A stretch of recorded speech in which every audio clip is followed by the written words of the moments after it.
एथ पे कमीशन 100 दिन में कैसे लागू होगा वेतन आयोग। न हुआ गठन, न कर्मियों संग बैठक, पहले लगते थे 2 साल। केंद्र सरकार ने इस वर्ष जनवरी में 8वें वेतन आयोग के गठन की घोषणा की थी। ये भी कहा कि वेतन आयोग की सिफारिशें 1 जनवरी 2026 से प्रभावी होंगी। तब यह माना गया कि केंद्र सरकार इस बार नया रिकॉर्ड बनाएगी।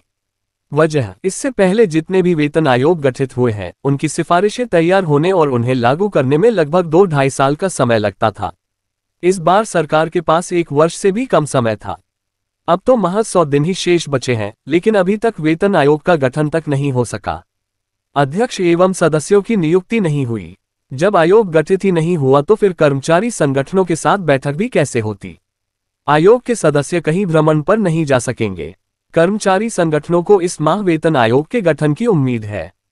National mission for old pension scheme Bharat के अध्यक्ष मनजीत सिंह पटेल का कहना है कि सरकार की तरफ से कहा गया है कि 8वें वेतन आयोग के लिए जरूरतमंद स्टाफ की भर्ती शुरू हो गई है। हालांकि अभी तक आयोग के सदस्यों की नियुक्ति का ऐलान नहीं किया जा सका। संभव है कि 8वें वेतन आयोग की सिफारिशें लागू होने में देरी हो जाए। अभी तक जितने भी वेतन आयोग गठित हुए हैं उनके मुकाबले इस बार सरकार के पास बहुत कम समय है। लगभग 100 दिन ही बचे हैं। तकनीकी रूप से बात करें तो इतनी कम अवधि में आयोग का गठन और उसकी सिफारिशें लागू होना संभव नहीं लगता।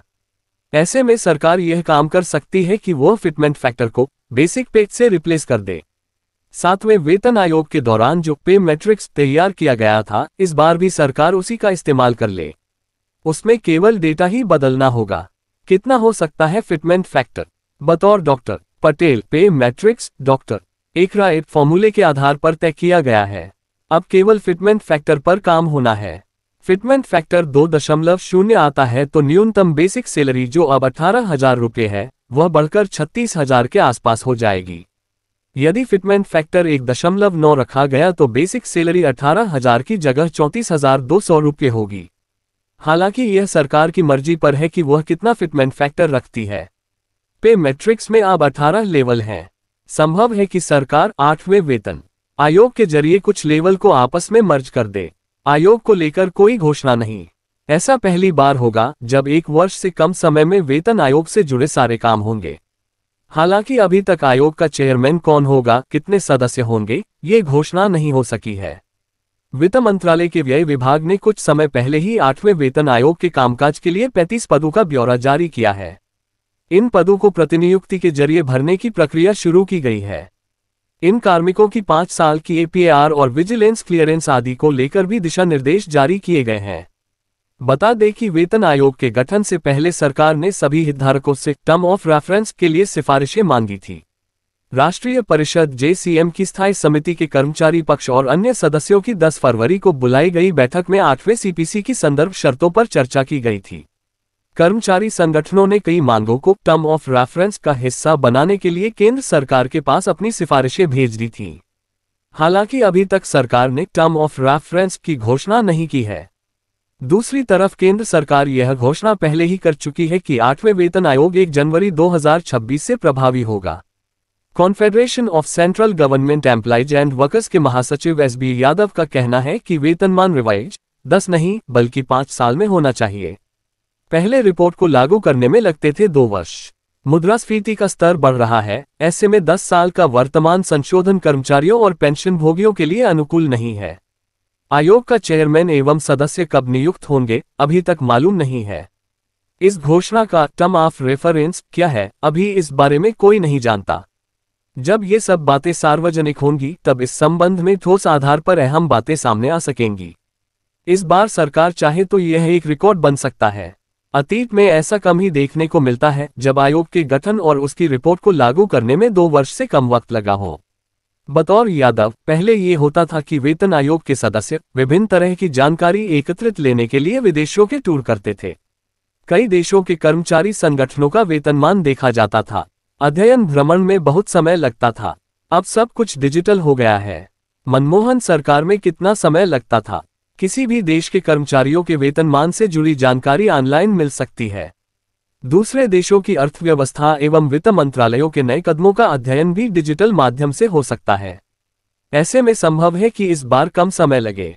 2 दशक पहले डॉक्टर मनमोहन सिंह की सरकार के दौरान वेतन आयोग के गठन से लेकर उसे लागू करने तक इस प्रक्रिया में 18 महीने लगते थे। उससे पहले 2-2.5 साल लगते थे। सरकार को रिपोर्ट पर विचार करने और इसे लागू करने में ही 6 महीने या उससे अधिक समय लगता रहा है। मानसून सत्र में भी नहीं मिली सटीक सूचना। संसद के मानसून सत्र में 8वें वेतन आयोग को लेकर सवाल पूछे गए थे। इन सवालों में 8वें केंद्रीय वेतन आयोग के गठन की आधिकारिक अधिसूचना जारी होने की तिथि, आयोग के अध्यक्ष एवं सदस्यों के चयन की संभावित समय सीमा और आयोग द्वारा अपनी सिफारिशें प्रस्तुत करने के लिए कोई विशिष्ट समय सीमा निर्धारित करना आदि शामिल हैं। खास बात है कि सरकार ने उक्त सवालों के जवाब में कोई भी एक तिथि निर्धारित नहीं की है। मतलब कब आधिकारिक अधिसूचना जारी होगी और कब आयोग के अध्यक्ष एवं दूसरे सदस्यों की नियुक्ति होगी, इस बाबत सरकार ने कोई सटीक सूचना नहीं दी। इतना ही नहीं, आयोग द्वारा अपनी सिफारिशें प्रस्तुत करना, इसके लिए भी कोई विशिष्ट समय सीमा निर्धारित नहीं की गई। टर्म ऑफ रेफरेंस को दिया जा रहा फाइनल रूप। नेशनल काउंसिल स्टाफ साइड की joint consultative machinery for centre government employees (JCM) ने 18 जून को कैबिनेट सचिव को पत्र भेजा था। इसमें JCM की तरफ से यह मांग की गई है कि 8वें वेतन आयोग के लिए जो टर्म ऑफ रेफरेंस (TOR) तैयार किए गए हैं, उन्हें सर्कुलेट यानी प्रसारित किया जाए। DOPT ने JCM को सूचित किया था कि सरकार ने 8वें वेतन आयोग का गठन करने का निर्णय लिया है। इसके लिए टर्म ऑफ रेफरेंस को फाइनल रूप दिया जा रहा है। DOPT ने TOR के लिए JCM से सुझाव मांगे थे। JCM ने बहुत पहले ही वे सभी सुझाव DOPT को सौंप दिए थे। TOR के लिए सुझाव सौंपे जाने के बावजूद अभी तक सरकार की तरफ से इस मामले में केंद्रीय कर्मचारियों की सर्वोच्च इकाई JCM के साथ कोई भी संचार नहीं हुआ है।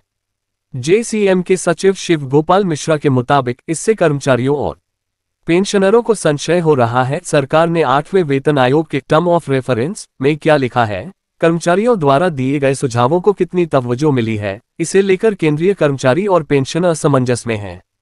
उनके सामने अनिश्चितता की स्थिति है। इतना ही नहीं, TOR का दस्तावेज JCM तक नहीं पहुंचने के कारण कर्मचारियों में सरकार की घोषणा और विश्वसनीयता को लेकर संशय बन रहा है। कर्मचारी 8वें वेतन आयोग की घोषणा को लेकर चिंतित नजर आ रहे हैं। पेंशनर भी 8वें वेतन आयोग पर आश्वस्त नहीं। सेवारत कर्मियों के अलावा पेंशनर भी 8वें वेतन आयोग पर आश्वस्त नहीं है। वजह, उन्हें अभी तक नहीं मालूम कि 8वें वेतन आयोग का पेंशनर को फायदा होगा या नुकसान। फाइनेंस बिल के चलते भी पेंशनर चिंतित हो गए थे। 8वें वेतन आयोग में उनकी पेंशन बढ़ेगी या उतनी ही रहेगी, महंगाई राहत DR का क्या होगा, ऐसे कई सवाल पेंशनरों को परेशान कर रहे हैं। उनमें असुरक्षा का भाव पैदा हो गया है।